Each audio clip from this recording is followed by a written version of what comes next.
students! Today's phrase of the day is having second thoughts. To explain what this expression means, I'm going to give you an example situation. Imagine that you have two friends, Jack and Jill, and Jack and Jill have just recently started dating each other. Now, Jack is really in love with Jill, and in fact, he wants to marry her. So he takes her out on a nice romantic dinner, and it's wonderful. And during this dinner, he asks Jill to marry him. And Jill, in the emotion of the moment, says yes. But then later, Jill starts reconsidering that decision. She starts wondering if maybe the relationship is too recent, and she shouldn't have accepted Jack's proposal to marry her. In this case, you could say, Jill is having second thoughts about the engagement. So, having second thoughts means you are reconsidering or rethinking a decision or opinion, or something that you already thought about once in the past. And having second thoughts means that you're reevaluating that and considering again whether it was right or wrong, whether to continue with your same opinion or same decision or to change it. The expression second thought is also used in the phrase on second thought, and this can be used while you are speaking to immediately present a reconsideration or a change from a previous decision. For example, let's say you and your friends are discussing weekend plans, and you say, "Let's go to the mall," and they agree. During the conversation about what time to meet to go to the mall, you remember that the mall is really crowded on the weekends. So you could say, "On second thought, let's go to the movies instead, because the mall is going to be really crowded." So right there, in the conversation, you said, "On second thought," and then you presented the modified opinion. You reconsidered the previous decision to go to the mall and changed it. You're going to go to the movies instead. Today's phrase is, "I give you my word." This expression is a strong way to say "I promise" or "I guarantee." Here's an example where you might use this phrase. Imagine that you lied to your boyfriend or girlfriend, and they found out about it, and they're very angry at you. Well, in trying to resolve the situation and make peace with your boyfriend or girlfriend, you might say, "I give you my word that this will never happen again." You are promising or guaranteeing with 100% certainty that you will never lie to them again. Now, another phrase that has to do with trust and belief is, "I'll take your word for it." What does this mean? Well, there are actually two ways to use this phrase. "I'll take your word for it" means I'll choose to believe you based on the fact that I trust you.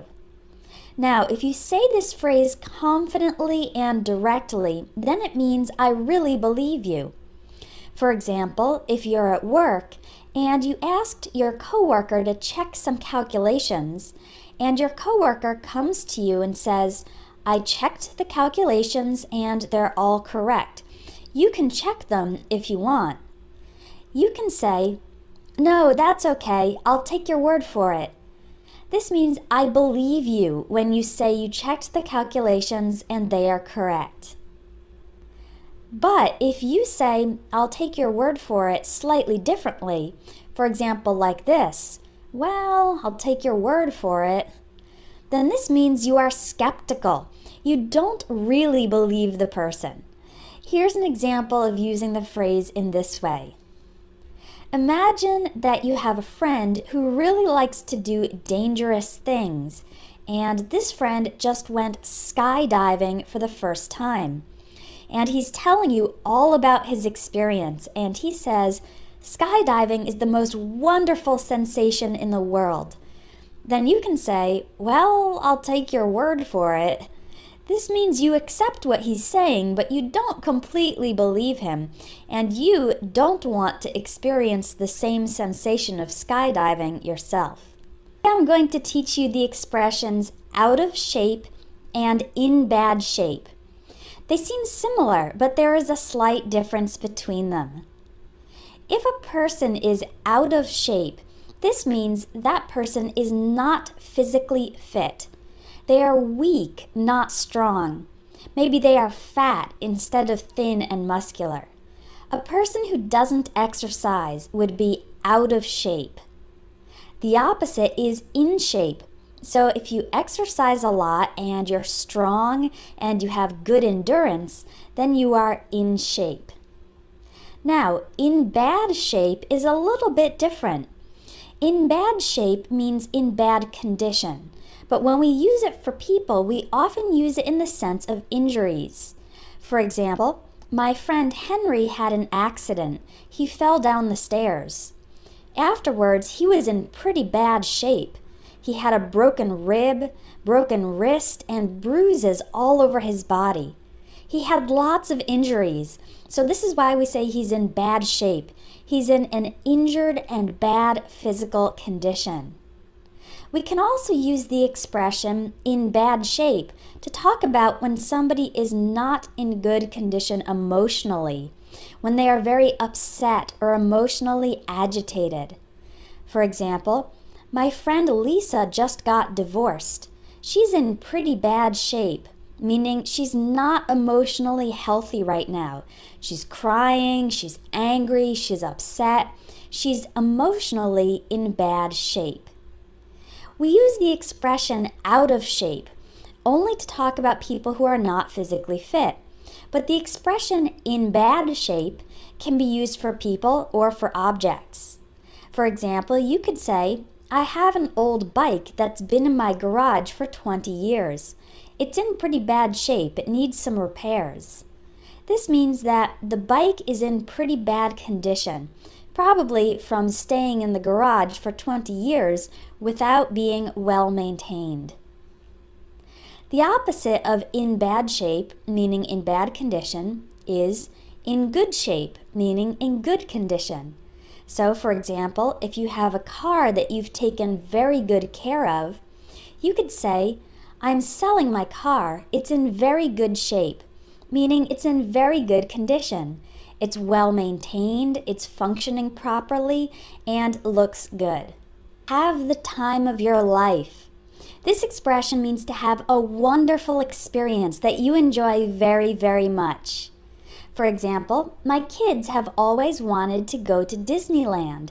So, when we went to Disneyland last summer, my kids had the time of their lives.